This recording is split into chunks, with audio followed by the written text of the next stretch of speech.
let's dive into this, dude. We're going to be talking about productivity. How do you maximize that time? And you've got a gap in your route. See, inside sales, maybe just your office customer care team. How do we keep them productive? If we're looking at the black notes on the keyboard, right? We're looking between the lines.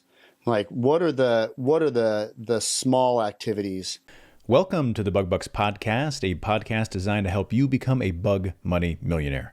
Today's episode is brought to you by Bug Bucks Plus, the #1 training and education platform designed to help you build and scale your pest control company.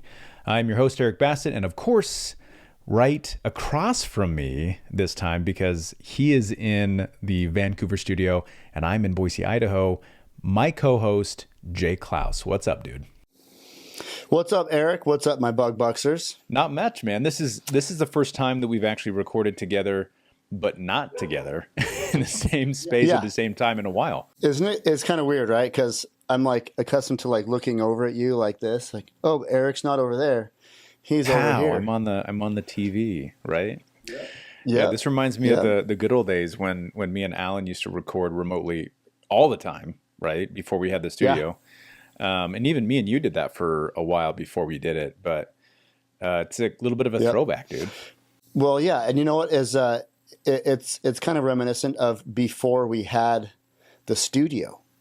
You know, like getting the studio set up with the backdrop and everything. That was a big thing for us. That was a big step for the Bug Bucks podcast. Yeah, it was literally before lights, camera, action. You know, that's crazy. Yeah, dude. it's fun. Yeah, so it's been a wild ride. So it's been a couple of weeks since Pest World, and I feel like stuff with Bug Bucks has just been crazy, dude. You know, we had a lot of contacts of people coming up to our booth, which was amazing. We gave away a ton of swag, hats and shirts, stickers, and everything in between. But we also networked and connected with a ton of potential partner vendors for the Bug Bucks network, dude. Yeah, that was really, really great. I mean, for sure. I mean, we talked about this on the podcast that we recorded at Pest World. But the amount of contacts that we made with vendors was just, I mean, it was staggering. And did we talk about this on the episode where it was right before we recorded that episode? Actually, we wouldn't have known. So right before we recorded that episode, we walked around and we put our business card at the booth of every single vendor. And halfway through, dude. I'm like, "Are we allowed? Can we do this? Like, is this permissible?" Because the first couple of days we were there at the booth for 10 or 20 minutes after the doors were closed, and all the other vendors just split. It was like, as soon as 2:00 hit, it was like the lights in the kitchen turned on and the cockroaches scattered. I mean, just everybody just scattered, and the people vacuuming the floors would come by and they're like, "Hey, you guys need to get out of here."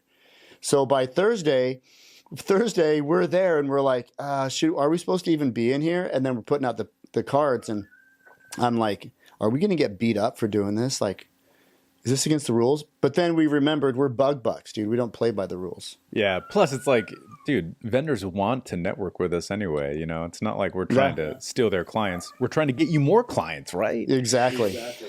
And then the next day there was like 5 people that walked up to the booth like, hey, I got your card. Let's chat. So yeah, that worked out. That worked out awesome. And I imagine that, and I've talked to a few different vendors who are like, dude, I listened to your podcast. And I'm like, dude, this is awesome. And if you are a vendor and you're listening to our podcast, dude, we want to partner with you. You know, we want to provide you guys as a resource to our network for multiple beneficial reasons. You know, obviously we know that you guys want more customers, but our network wants to have verified, proven, and trusted vendors, and you could be that referral, right? So if you're one of the PCOs listening and you have a good relationship with one of your vendors, ask them about being a partner for Bug Bucks, right? You know, we usually negotiate really good discounts and benefits for our members through those vendors. So you could be getting those benefits. The vendors could be getting those benefits. It could be an awesome opportunity for everybody. Bug Bucks is the bridge. 100%, dude. Yep. Sweet. Yep. So we've got an Awesome Cool. topic that we're going to dive into today. But of course, before we do that, just want to remind everybody listening, the best way to receive new episodes is by subscribing to our show on your preferred podcast platform like Apple, YouTube, Audible, or Spotify. If you love the show, please leave us a rating and a review. Make sure to check out our Facebook group, Bug Bucks Plus. That is BUGBUXPLUS. We have the Owners Only group that has over 4,700 other pest control owners waiting to connect with you and share their thoughts. We also have the Bug Bucks Pest Pros group for non-owner team members designed to help them develop in their roles. Joining the groups is the best way to connect with us, share your feedback on our show, and have your questions highlighted and discussed here on the podcast. So make sure you find us on Facebook and just join one of those groups. It'd be awesome. All right, dude. So today's topic, let's dive into this, dude. We're going to be talking about productivity and maybe a little bit on the same lines of just engagement, right? This is an exciting topic. Yeah. Well, what's funny is that, for a lot of PCOs, you get used to having it just be you, right? Like maybe it's you and a business partner, maybe it's you and your spouse, maybe it's you, business partner, and one guy, right? And as you build and scale, like there's no shortage of projects to do. And so most of the time, dude, you're just freaking busy, right? Like running around with a chicken with your head cut off. Like, dude, how do I manage all these projects? Yeah. And then as you build and you scale your company, you start bringing on employees. And for technicians, the productivity is kind of built in, right? We kind of have it's inherent. It's set up like it's a schedule. Exactly. So it's like, okay, you're going to this stop at this time, or you have this many stops, and we do have some metrics as far as stops per hour, and there's a balance there. We've talked about that before. But when it comes to office staff, right, there are busy times in the office, and there are slow times in the office, and so it kind of gives us an opportunity to talk about how we can make sure that our office team, the team that's kind of inside working on all those projects, whether it's the inside sales, maybe just your office customer care team, how do we keep them productive and how do we keep them engaged when they finally get a breather, when they finally get a break, when things start to slow down a little bit? Yeah. And, this is a really good topic because not just in our company, but, in maybe other businesses, you might have office staff that are bringing their homework into the office, or they say, "Hey, we want to paint a mural on the wall in our quote unquote spare time," So yeah, so in the quote unquote spare time, when the office staff let's not just say office staff, because there's other components to a pest control company, right? I mean, you've got office staff, obviously, but your sales team or even your technician team. If you've got time frames and you've got a gap in your route, how do you maximize that time also? So really, I mean, we're talking about like the whole point of this whole Bug Bucks kit and caboodle is how to build and scale your pest control company. So if we're looking at the black notes on the keyboard, right? We're looking between the lines. Like what are the small activities? How does that saying go? Eric, is a football? I don't know anything about football. It's a game of inches, or a game of yards is a game of inches. I don't know. Help me out here. I don't know. I love it. That's actually pretty great. Watching you try to do a football analogy might be one of my top favorite things. Oh yeah, no, for sure. I am not the football guy. I'm like, yeah, he scored a goal. Wait, is that what it's called? Scored a touchdown. Yeah, basket. Yeah. Scored a goal unit. Go, my favorite sports team. Go. Yeah. We give Brian Regan so much love on this podcast too. That's top tier humor right there. Yeah, absolutely. I'm actually really glad that you brought up technicians, because I hadn't even thought about that for this episode yet. And okay, so let's start there. And I think maybe the format we can do this in is we kind of go department to department, and then we go top priority down, right? So let's start with the technicians in the field. We'll imagine here that a technician goes out and, like you said, he has his route, he's doing services, and then it doesn't necessarily work out logistically for him to kind of continue on, and he's got this 20-minute space in his route, right? Maybe we'll call it 30-minute space, and he's going to just be sitting around waiting, which is lost opportunity. I mean, you're paying him hourly, possibly, unless you're paying him 100% production, which nobody really does. There's going to be some lost production component there, right? So what would you put at the top of the priority list for him to do that would help keep him engaged, keep him productive, maybe even generate some money? What would you say? Yeah, so I mean, here we're accounting for the fact, obviously, that his breaks are included in his schedule, right? So he's got 15-minute breaks or whatever, lunch break. So let's say this is apart from the breaks. So here's the thing: if you've got a technician that's just sitting in his truck idling, oh man, you might as well just be watching the dollar bills fly out of the exhaust, right? I mean, so you're paying for the truck. You're paying for the technician. You're paying for the gas. He's just sitting there. It's costing you money. So at the top of that priority list, obviously generating new leads would be top priority for that guy. Now, with that said, I will admit that that for us and for a lot of other pest control companies, incentivizing your technicians to do sales, especially outside sales, is a challenge.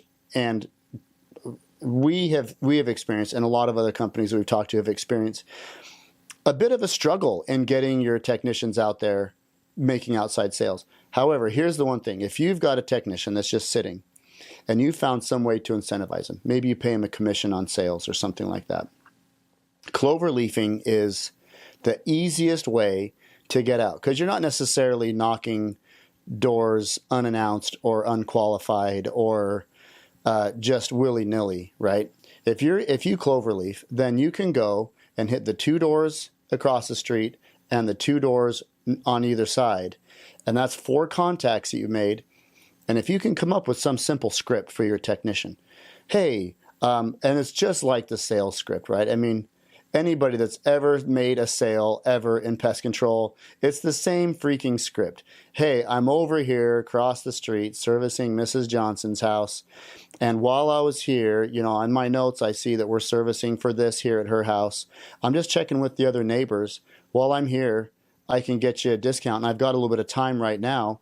Let me get your house serviced, get you on service. And then we're tackling the problem in the neighborhood. So Cloverleafing, that's where I would say let's start with Cloverleafing, because that's direct sales, right? We're going to take a quick moment to highlight one of the premier sponsors of the BugBucks Plus platform. Are you a pest control operator that's paying for inbound leads for services that you don't offer or are outside your service area? How would you like to be able to get paid for referring those leads to other companies, all while getting high-quality referrals in return? If you're getting calls for jobs you can't take on, Baton has you covered. With Baton, you can easily refer those callers to other trusted companies and get paid for it. It's super simple. Just create your profile to show what services you offer and where, then start referring leads to more than 500 of Baton's vetted partners, all while getting exclusive, high-converting leads referred back to you in return. Every referral you submit not only gets you paid, but also increases your chances of getting referrals from other companies. And don't worry, every Baton partner pledges not to steal or poach your existing customers in need of other services that you don't provide. With Baton handling the transaction, you can know that customers you refer are in good hands. For BugBucks Plus subscribers, there are no onboarding or membership fees. Plus, you can get up to $400 in free referral credits just for being a subscriber to the BugBucks Plus platform. Give referrals, and get paid. Join Baton today. Go to bugbucksplus.com/Baton to get started. Now back to the BugBucks podcast. Dude, 100%. Oh yeah, right. And if you think about the value to time trade-off there, dude, that's adding a new account onto a route. That's a huge value. And I'll even say that if you are worried about the amount of time, so let's say this guy only has 20 minutes. Can the guy make the sale, build the value, close the deal in 20 minutes? Maybe, maybe not, right? Definitely possible. We've closed many sales within 20 minutes on the doors. The other thing that you can do too is that technician can just generate leads. He doesn't even have to close the deal necessarily, but if he can create the demand for that, and he can say, hey, this sounds like it'd be a perfect match for you, and I'd be happy to get you guys a promotional discount for this. Let me have somebody from my team follow up with you. What's the best time and number to contact you, right? Oh, yeah. And then, yeah, dude, and then the technician just pops the lead into the mess platform, and then somebody from the sales team or the office team contacts that customer and says, hey, I saw that Jim stop by, and we were servicing the customer across the street, told me you guys are dealing with ants. I'd love to tell you a little bit more about the service, and let's get you signed up, right? And then that's actually doing two things. One, it's solving the time problem for your technician, and it's actually also solving a time problem for your sales team or your office staff, right? But if the technician has the time to close the deal, great.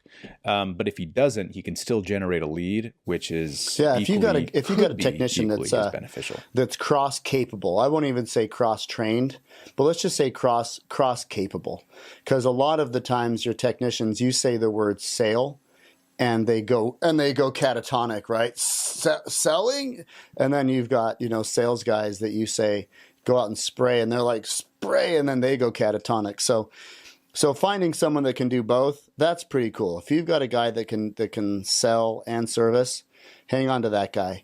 And if you as a business owner, you don't really have a lot of sales training, don't worry about it. There are a ton of people out there that are looking to, their whole job is to train sales guys. And Eric, don't we see those questions over and over again in the Facebook group?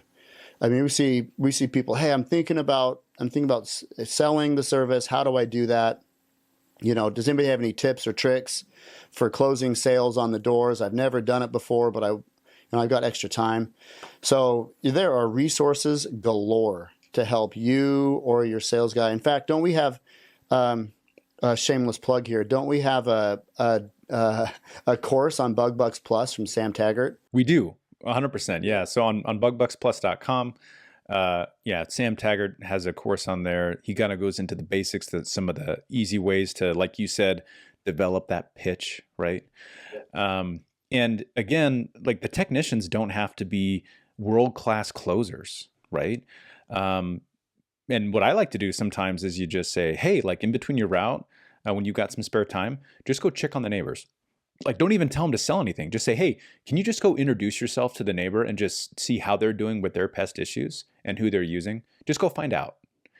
That way they're like, oh, I can do that. Perfect. So they just walk up and it's like, oh, hey, and they say exactly what you want them to say anyway, right? They're like, oh, hey, I'm just introducing myself. My name's Jim with Natura Pest Control. And I was taking care of Susan just next door. I just wanted to come introduce myself. Like, who are you guys using for pest control? Sure. And like, before they know it, what they've done is... You trick them into doing door-to-door sales. Yeah, right? Yeah, like, before you know it, that's what they're doing. And then you say, hey, man, oh, by the way, after you introduce them, once you figure out, like, what their pest issue is, let them know that we'd be happy to have somebody contact them and get them a promotional offer. Mm-hmm. And that's it, right? And then eventually, those technicians are like, well, wait a second. Can I just close this on my own? And you're like, sure, bud. If you want to, and then it's their idea. So there's a lot of different ways to slice it. And then they pop up off their pillow one morning and go, wait a minute, they tricked me into doing door-to-door sales. Hang on a second. Wait a minute. Well, it's like, eventually you start getting these guys that they start seeing those opportunities, right? They start seeing a spot in their route that has some dead time. And they're like, oh, dude, I could go Cloverleaf real quick. I could go knock some doors. And especially if you have an incentive tied to it, you have some type of commission, they start seeing the opportunities as dollar signs, which is really cool. Okay. So I think without, so I'm just going to say this one last thing. I think without an incentive tied to it, you'll never get your guy out of the truck. No, man, I'm sorry. Door to door is one of the hardest grinds. And the only reason why people do it is because it pays well. The only reason, other than missionaries. But Yeah, right. The only guy that you'll be able to get out of the truck to go knock doors without offering a commission is you, if you're the PCO, right? Yeah. Otherwise, it ain't gonna happen. Yeah. Okay. So if we were to come down the line as far as priority, so let's say that this guy has some time in his route, and we're just going to move past knocking. What is the next most beneficial, productive thing that he can do with his spare time, do you think? Here's what I would say as a business owner. So on the one, we just talked about sales. On the other side of that coin's retention, right? So if you've got a guy whose route is, I don't want to say loose. He doesn't have a loose route, but he's got time in his route, right? Maybe the services are maybe they're real close together, and he's only got so many, and he looks at his schedule and says, "Oh man, this is only going to take me 5 hours." Well, if that's the case, then spend a little bit extra time at each customer's house, right? So slow it down, right? Slow it down. Tell your guy, hey, I want at every single service today, I want you to do a rodent inspection, like not just a looking at the crawl space vents to see if there's holes. I mean, like do a rodent inspection, and if you see anything, offer them a rodent program. Look at the yard. Are there shady, low moisture holding spots in the yard where you think that they might have mosquitoes or fleas or something? Talk to the customer about adding a mosquito program. So there's a lot of sales opportunities at your current customers' houses. In fact, when was that? Last week? We were short a technician. We had 2 guys call out or something. I don't know. There was some technician thing. Yeah. And so Jana comes in the office. She's like, "Hey, Jake." And I was like, "Absolutely. I'd love to, So I went and I had this route. It was a short route. But one of the customers, it was one of these houses where the dude, we only had three bait boxes out at the guy's house. And I checked the first bait box because I did the bait boxes first. So I checked the first bait box and it was freaking licked clean. And not only was it licked clean, there was hardly any slug poop in there, which if anybody's in the Northwest, and this, slugs love rat bait. So the slug, the bait box was licked clean. There was hardly any slug poop. So I know this is a really heavy rat issue, right? And I've never been to this guy's house before. So I come around the corner on the back, like in the backyard, he's got a garden, tomatoes and cucumbers and stuff. And there's another bait box there. That one's also lit clean. And I'm like, wow, why is this? This guy's got a serious rat problem. And then I walk to the other side of the house, and the dude has like a 3x3 compost bin that's just stacked full, like seriously full of potato peels and banana peels and apple cores and eggshells. And dude, it's like a, what's that movie? Is it Charlotte's Web? So you're thinking of Templeton, right? Yeah. Templeton. Yes. Yeah, yes. Templeton. That's exactly what I'm thinking of, dude. Yep. Charlotte. Remember that? So that's exactly what I said to the guys. I was like, you've seen Charlotte's Web, right? And he's like, yeah. I was like, dude, this is Templeton's smorgasbord right here. Yeah. So anyway, I told the guy, look, first of all, you got to do something about this rat buffet. Secondly, you're grossly underbaited. So I sold the guy a handful more rat bait boxes, and I said, well, now that we've doubled your bait boxes, it's going to cost a little bit extra, so made a little bit of it's not a huge sale, but bit by bit, it's what matters. And here's the other thing about that too. I know I'm talking a lot, but let me just say this: if you're not charging for the stuff that you do, then you're undervaluing your service, and you're like shooting yourself in the foot, man. If you are going to do something that falls just slightly outside the scope of your free reservices, freaking charge for it. You are a pest control company. You're an expert. You spent the time studying and gaining knowledge and wisdom in your craft. Don't don't give the popsicles away for free, you know? No. Well, and you guys might be surprised to find how many of your customers very much support you charging extra for extra stuff. Yeah, You know, it's true.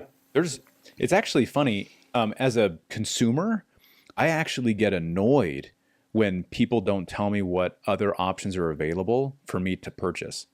So like if I go to any type of vendor, right, I'm doing any type of service or whatever, if later on I find out that there was some upgrade that was a few extra bucks, but no one had ever pitched it to me, I'm like, dude, you're actually underserving me as a customer. Yep. Right?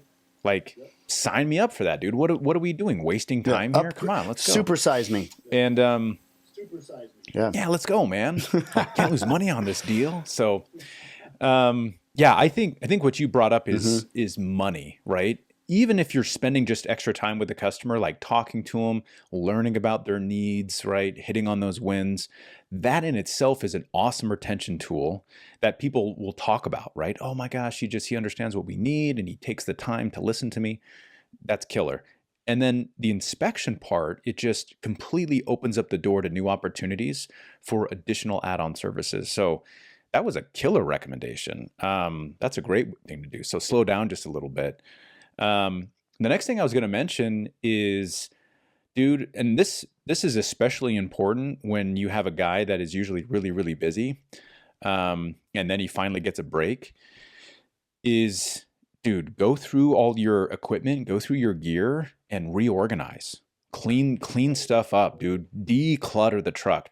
Dude, I can't tell you how many, and it kind of pains me to say this, and I know that Jake hates that we dealt with this, but when we were like selling off our vans to like make room for our new fleet vehicles. But dude, my pulse, my heart rate is actually increasing.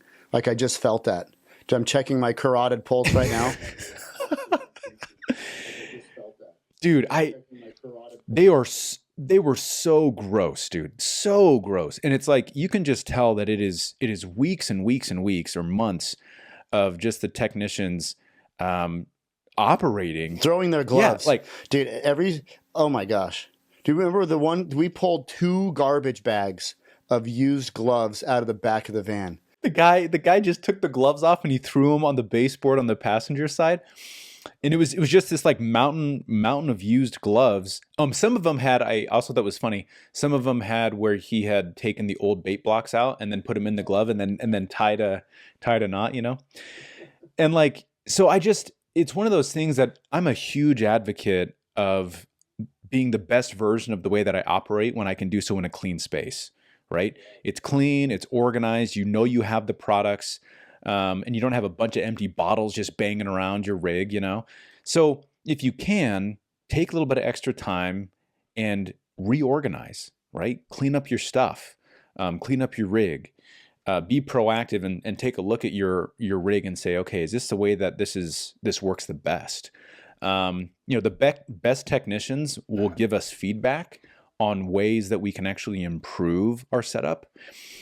And where, other technicians are just like, whatever, just toss it back there and I'll grab it when I have to. Dude, so did I tell you this? Well, you know this. So my son, Jack, he's 17 and he's got kind of a flexible school schedule because of the way that we do school. But he's been running as a tech assistant 3 days a week, right?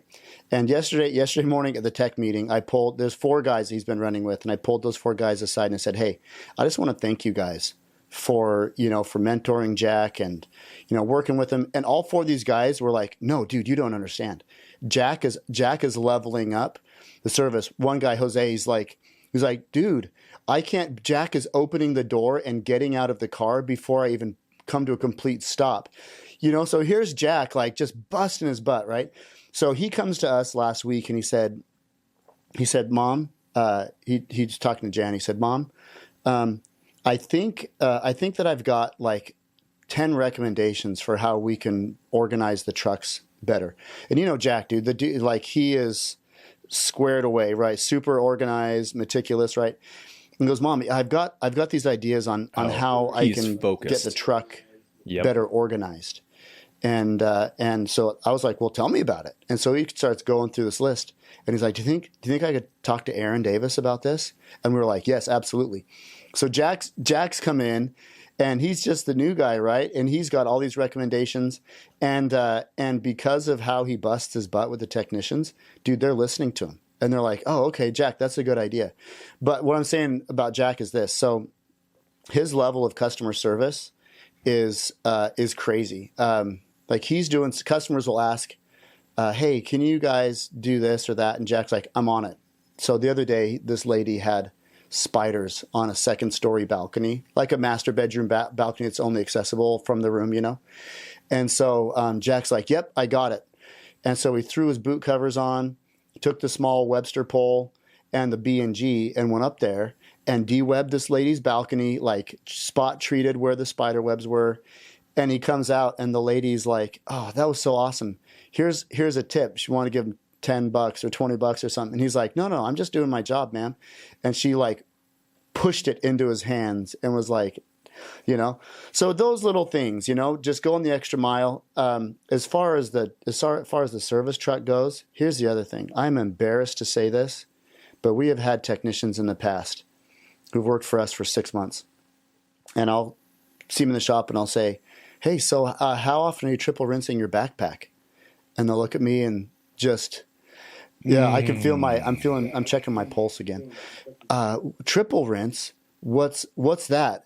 And I'm like, son of a cuss, are you serious?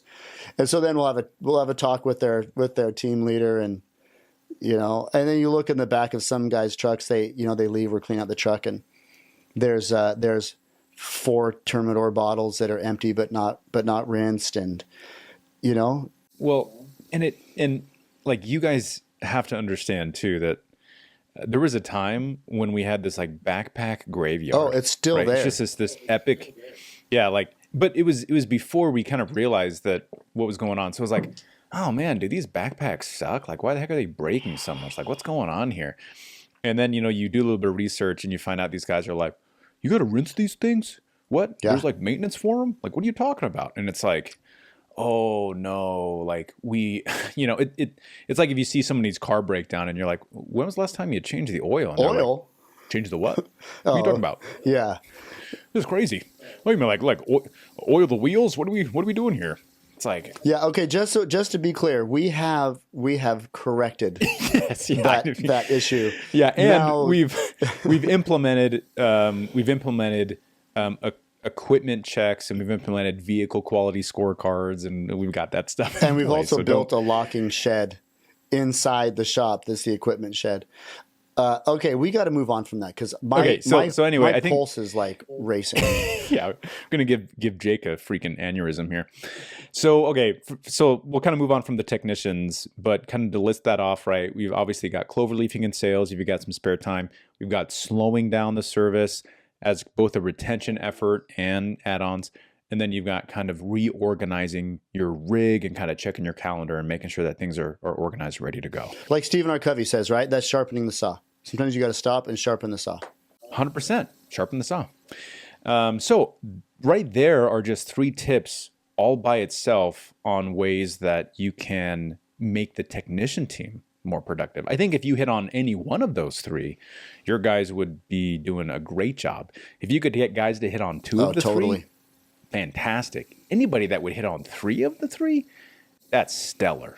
Stellar. Give job. That guy a raise. Yeah, give the dude a raise. So there's 3 action items you guys can jump into. Subway right gift away. card. Yeah, Subway gift card. Okay, let's transition. Let's talk about office and sales. Okay, and I'll kind of kick this one off. So let's do from both a sales and an office environment. And we have hybrid reps. I think you guys know this from Natura. We have an office staff that does both. Mm-hmm. So they're doing the inbound customer call volume. They're doing the inbound lead sales volume. They do, field support for technicians. They're doing retention. They're doing all of it. So the first thing that I'll say is if you're not picking up the phone and answering it, and you're not like working on an email that just came in, the next thing that you got to be working on is voicemails. Voicemails are going to be the next thing because that's telling you that you were too busy to even get to that customer in the first place. So they're waiting. They have not talked to anybody. So voicemails, old emails, old messages on other social media platforms, if you guys are using those. And then maybe the next biggest thing after that is lead follow-up. Oh, totally. Right. So, dude, and I've mentioned this before. Dude, you're paying for those leads, and if there's no follow-up on those leads, now now I say that, and Eric's checking his carotid pulse. Oh, yeah. Dude, my blood pressure's going crazy. Like, what's so crazy though is, I'll talk to these inside sales teams, and even people on our teams run into this struggle, where you see the closing rate that it's sitting 50%, 50, 60%, and you're like, hey, I'm looking at these leads that you haven't closed. You're like, what's the deal? They're like, oh yeah, like I got to call those people back. And you're like, yes, you do. Right. Like the difference between somebody who closes at 55% and someone who closes at 65 to 75% is follow-up. It's in the process. Cause even for me, like I was a pretty good salesman, but if I never followed up, like if I wasn't actually working the lead list and actually going back and emailing and texting and following up with these people and calling them back for weeks and even months sometimes, I would not be closing at 75% plus. I'd be stuck in the 50s. And that extra 20% over months and over the course of an entire year, depending on your lead volume, dude, that's crazy amounts of money. Yeah, you're leaving money on the table. And something that we are kicking around is we're kicking around the idea of doing a commission for sales for the inbound leads, because again, if you're just doing your job and your job is hard, not that we don't want to do a job if it's hard, but with sales, that is how your company grows. So whatever you got to do to move that needle, then do it. And so we've been talking about that. And I mean, the idea is that now your team, I mean, those leads are coming in. They're not knocking on doors. You're already paying for those leads. Those are coming in.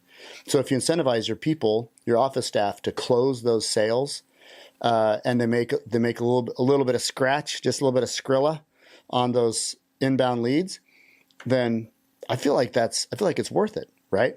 Yeah. Well, and what's cool about it is that it aligns their desires with yours, right? Because they know, hey, the better that I close, the more money that I make, right? The better that I overcome these objections, the more money that I make. The better my follow-up process, the more money that I make.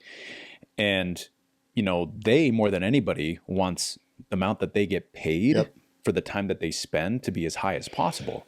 Well, we want the revenue for the time that they spend to be as high as possible. So if you can link those two things, then it's a pretty good time. And obviously there's lots of ways to do it, but aligning values is a really good one. Yeah, you don't want to leave leads just sitting in the bucket. Let me just relate a quick little anecdote. So back a long time ago, I worked for a company selling pest control in Dallas. And I'm not going to say the name of the company, but I would go out and I was hustling in Dallas. I was freaking busting my butt, right? And so for a while there, I was like, why aren't my? Because I kept track. This is before digital tracking. Like I had a notebook and like a paper sheet, and I'm keeping track. I'm like, why aren't my sales getting serviced? I don't get it. And one day I went into the office and there was a pile of junk paper, like recycling paper. And I was like looking around. I'm like, where are my contracts? So I start going through this pile of junk paper that's going into the recycling, and I found like 40 contracts. And I was like, what's this pile right here? And they're like, oh, that's just recycling. And I was like, do you know that I have 40 contracts just sitting here that haven't been serviced? And they were like, oh, whoops. So, I mean, now you take that. And so, oh my gosh, we got to change subjects. I literally am going to have a heart attack. Me and Jake are like, we're getting angry. You would like me when I'm angry. Right? So don't Dude, don't leave your leads sit in a bucket. Do whatever you got to do to get those leads out of the bucket. Yes. Yeah. Follow up, please. Next thing that I'll say, so obviously we've got voicemails, we've got leads, you've got any other type of customer communication where they're waiting for you, right? The next thing that I would say is, collections, right? And maybe even kind of a precursor to collections is that if you have customers that you have on service that are not on Autopay, there's a great opportunity for a call list to get those customers on Autopay, right? And there's a lot of automated versions of this, you can send automated texts and, hey, let's update your payment information, or, hey, we'll take $5 off your next service if you jump on Autopay, or whatever you want to do. But ultimately, if not 100% of your customer base is on Autopay, then there's an opportunity and during downtime, right, for your whole staff to go hunting. And it's a really easy conversation. You're like, oh, hey, Mrs. Johnson, this is Eric over at Natura Pest Control. Just want to check in on you. How's the service been for you? Oh, it's been great. You guys are wonderful. Hey, Miss Johnson, that's so good to hear. Hey, I also noticed that you weren't taking advantage of our automatic payment program, right? Do you usually pay with check? Oh, yeah, that's how I usually do it. Well, hey, great. Let's go ahead and get your debit card information on file. Go through the same account, but it's way more convenient. Let's go ahead and get this set up for you today. Do you use MasterCard or Visa? So easy. There you go, dude. Just do it, right? So easy. So there's another step that you can have with your office when it comes to just getting Autopay. And then, dude, if you have stuff in your accounts receivable, right? You got AR, and your collection percentage is suffering. Dude, if you're not collecting 100%, then there's probably an opportunity for you to pull a list from all your customers that have a balance. And maybe they're on Autopay, maybe they're not. Maybe they're on Autopay, but they just need their information updated, right? Yeah. But either way, dude, just start hunting. Start making phone calls, because those phone calls will directly translate to revenue. And what's crazy to me is that this is revenue for work you've already done. Yikes, dude. The only thing worse than not doing work is doing work and not getting paid for it. Oh yeah, that sucks. Well, and that's why we went to the what's it called, monthly billing, right, for the quarterly service. So they pay for their initial service, and then the very next month we bill their monthly amount. So that by the time we get out there for the quarterly service, they're already paid up. They're paid up on that service. That one move right there fixed a major set of problems for us when we instituted that years ago. Because otherwise, what do? You go out and you do the service and you bill the customer for it, and you've already done the work and you're waiting for them to pay you, right? Whereas with the PayGo, or whatever, is that what we call it, Eric? A PayGo? Yeah, PayGo or subscription billing. Subscription billing. Yeah, by the time you get out there to do the service, they've already paid for it because they paid for it in installments the previous 3 months. So, yeah, I know that's not this topic, but yeah, dude, that's not this topic. But no, I mean, well, that's another thing too. We've talked to a lot of pest control operators who have switched to subscription billing, and another question they come up with is, hey, what do I do with my existing customer base? And I'll tell them hey, if you have if you have an opportunity for a conversation where you can talk about making the change, then do it, right? It's hard to proactively change your customer base to a different billing frequency, and there's a good time to do that. We don't have to dive into those details. We can save that for another episode. But that's just another opportunity for your staff, right? To maybe have a call list, make some of those changes, anything that you can do in your company to make things more efficient and more effective and drive revenue. And if a conversation can be the lever that you pull to make that happen, and your office can have the conversation, there you go, right? Then do it. Yep. I got another thing too. So, we do win back campaigns. After you've been in business for so long, you've got a whole bunch of customer information, emails and stuff for customers that have canceled or whatever, and you send out win back campaigns. You can get some of those people back. these are customers that might have gotten switched over by a door rep from another company, and they might just be unhappy with the level of service that they're receiving from that new company. And maybe all it takes is an email, throw the Jackson 5 little soundbite on there. We want you back, right? And then they say, oh, you know what? Things were better when I was with Natura. Let me call them back or whatever. Reply to this email. So that's a great way in their off time, create win back campaigns. Yeah, 100%. So I mean, we've got a whole list of stuff that you can do in the office now. Another thing that I would kind of throw out there is training. So if you have training content, then this is a perfect time, given that all these other things have been done, right? And you kind of go in order of priority, but training is kind of that second category, right? Like it's not necessarily urgent, but it's still very important.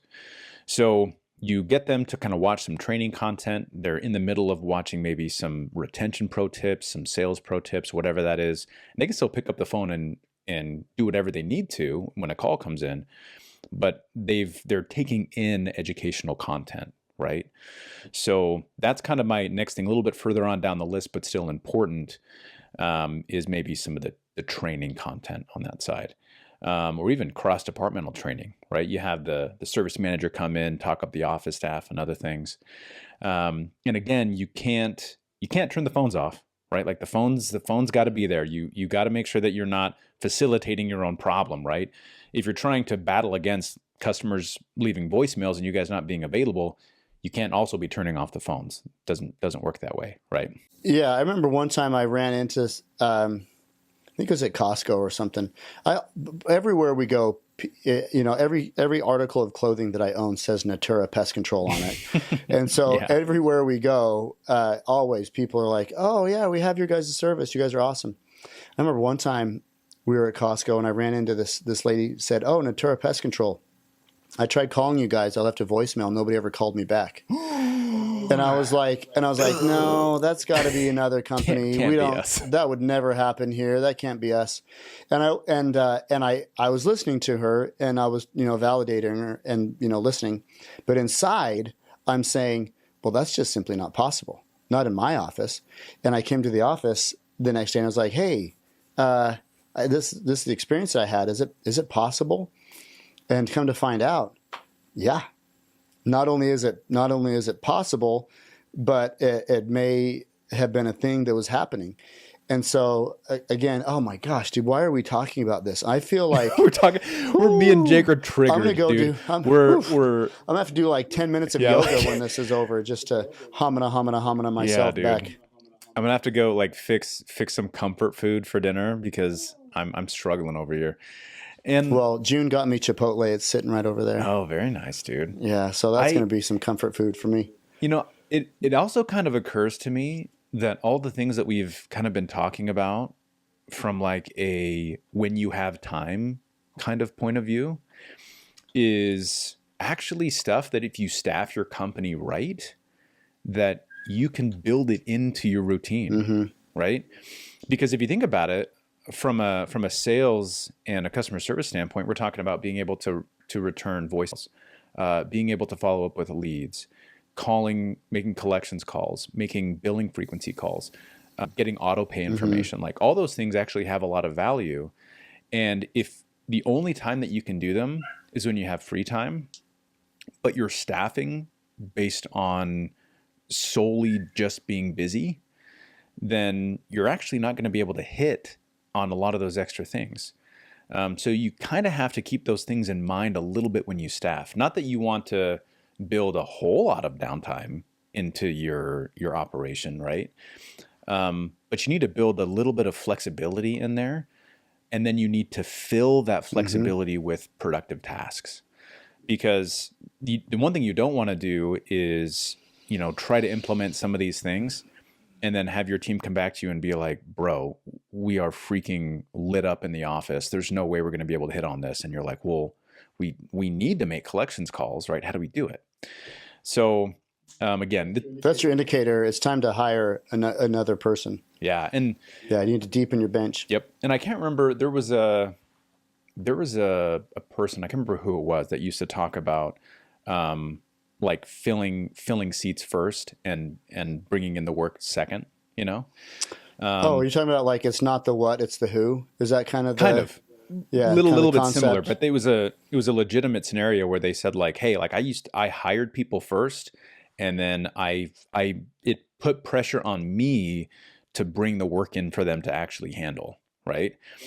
And it's kind of like the similar situation as when you kind of like overhire for technicians a little bit in advance, because you're putting pressure on yourselves to fill those routes with customers, right? So yeah, you just have to be able to staff accordingly so you can hit on some of these things. But dude, even then, like I think this is a really awesome list of stuff that PCOs can implement in their departments to make sure that their teams are more productive. Well, to cap off that awesome productivity list for office staff, let's also just say that if you're not tracking those things and holding your staff accountable through KPIs and stuff, then that's a bag of cats that's going to get away from you. So having a weekly meeting where you maybe your office manager or maybe you or somebody else tracks all that stuff through KPIs, and then you can review it. That's what Eric does, and it's awesome because he just he's got his little widget wheel and he keeps track of it all the time. And during our weekly management meeting, he goes through the KPIs.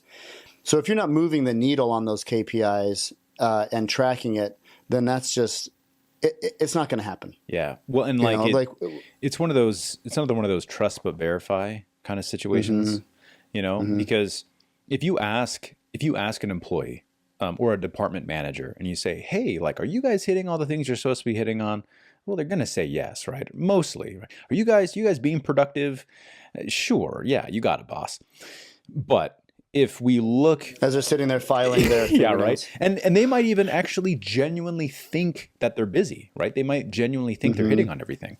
And so that's why it's important to track the performance and have KPIs, because then you can actually look at the numbers and you can say, instead of asking them the question, you can say, dude, you are killing it in this category, right? You're knocking it out of the park in this other category. We need to do some more work over here. Right? Yeah. And they go, oh, wow, I guess you're right? The numbers don't lie. So yeah, dude, that's a great thing to hit on, is making sure you have KPIs that you're tracking the performance. That's huge. Totally. Yep. Awesome, dude. Okay. Dude, this has been a killer episode. Yeah. There's a lot of tips and tricks in this one. It's good. Okay. Well, sweet. Awesome. Well, hey, we appreciate everybody listening in. If you have a coworker, manager, or owner who could benefit from listening to this episode, the best way to say thank you to us is to share this episode with them. If you haven't joined the Facebook groups yet, go find the groups and join. It's BugBucks Plus. Lots of information and great connections there. And if you have a topic you want discussed on the show, drop it in the group. As always, this episode is brought to you by BugBucks Plus, the #1 training and education platform designed to help you build and scale your pest control company.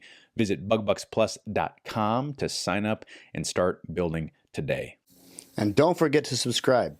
Thanks again for listening in, and until next time, keep building those pest control companies. You're listening to the Bug Bucks Podcast, hosted by Eric Bassett and Jake Claus.